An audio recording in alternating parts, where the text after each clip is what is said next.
setelah mendengar tadi ya statement dari Kajari, ini seru juga, pasal berlapis itu saya lihat tuh. Undang-undang ITE aja 2, pakai KUHP-nya ada 2, tambah lagi pidana khususnya TPPU, berarti 5 pasal tuh. 5 pasal yang terberat TPPU-nya. Jadi tinggal pinter-pinternya aja nanti pengacara Niki itu untuk mengatur pembelaannya buat Niki, karena satu aja menyebarluaskan berita bohong ya, itu aja udah lumayan tuh nomor ITE itu 45 ayat 1, terus pasal 27 ya, terus pemerasannya, terus TPPU ya. Siap-siaplah, memang turut prihatin juga. Mudah-mudahan, nah ini yang saya apresiasi dulu buat penyidik nih. Penyidik luar biasa bisa dapat alat buktinya semua, saksinya ya. Kita lihat juga penerapan pasalnya nih jeli bener nih penyidik nih. Jadi saya juga melihatnya kayaknya nih pantesan lama sekali nih gitu loh. Penahanan kan cukup lama tuh waktu di penyidikan ya, sempat perpanjangan sampai mau habis langsung P22 tahap 2 pelimpahan barang bukti dan tersangkanya. Jadi saya juga awalnya saya bertanya-tanya kenapa bisa ditahan lama gitu. Kok bisa selama itu, bisa sampai habis, padahal kan perkaranya sederhana kalau saya. Ternyata memang polisi memang sangat jeli menerapkan pasalnya itu, mencari pasal-pasal untuk menjerat tersangkanya. Nah itu dengan bukti yang masih ada kan 4M, 3M itu masih di rekening, 1M berbentuk barang bergerak. Emang itu nggak bisa ada musyawarah dikembalikan gitu seperti itu? Ya sebenarnya kan tergantung daripada kedua belah pihak nantinya ya. Kan ada namanya, kita sekarang mengenal namanya RJ, restoratif justice, itu kan diberikan kesempatan sebenarnya. Tapi apakah mau diambil oleh pengacaranya Niki? Apakah sudah diajukan kepada korban atau pelapornya? Apakah juga mereka dua-duanya yang nggak mau kan gitu? Nah ini sebenarnya kalau dalam hukum pidana kan sekarang dikenal namanya LJ itu.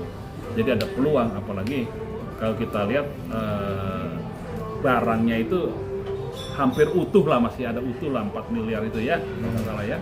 Nah itu sebenarnya ada peluang ke sana, tapi apakah dimanfaatkan apa enggak kan saya nggak mengikuti. Bang, sebenarnya kalau melihat dari uangnya masih utuh, terus ada berbentuk mobil juga, artinya kan utuh tuh yang uang dugaan pemerasannya itu 4M. Kalau misalkan pihak ini kita balikin aja gitu kepada pelapor itu sebenarnya gimana Bang? Ini kan tadi saya bilang biasa dikembalikan melalui RJ. Artinya kalau tidak dikembalikan melalui restoratif justice, ya tidak menghapus pidananya. Itu kan keperdataan, mengembalikan uangnya itu kan keperdataan, pidananya, perbuatannya tetap berjalan. Tapi kalau ada namanya RJ, itu bisa ada kata damai di antara mereka gitu. Kan pihak polisi, pihak kejaksaan juga sekarang mengedepankan RJ. Nah ini saya meyakinkan kayaknya nggak ada titik temu atau nggak ada keinginan untuk RJ. Kenapa bisa nggak ada keinginan? Bisa juga kan salah satu pihak merasa saya benar.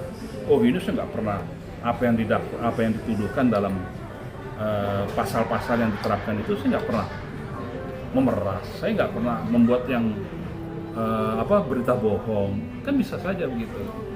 Kalau masih dalam penyidikan boleh saja kan begitu kan, mengaku saya nggak bersalah apa gitu ya.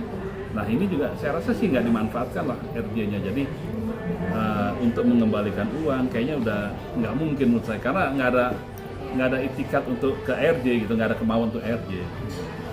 Satu-satunya peluang nih kita untuk katakanlah lepas dari jalatannya hanya RJ Bang, tanggungnya.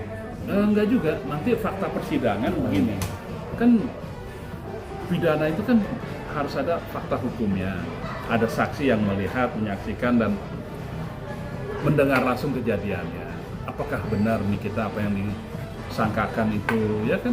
Kalau benar ya berarti agak susah lepas. Tapi kalau dia ada saksi yang wah nih kita apa gitu kan, nggak melakukan itu kok, karena ada buktinya ini kok, ada bukti ini. Nah, terus juga nanti ada pendapatnya ahli juga, enggak itu merasakan begini, pendapat Enggak, nah, harus dibuktikan itu. Nah, nanti kan ada namanya saksi fakta yang diperiksa. Nah, itu juga nanti apakah memberatkan atau meringankan Niki, ya kita lihat nanti persidangannya.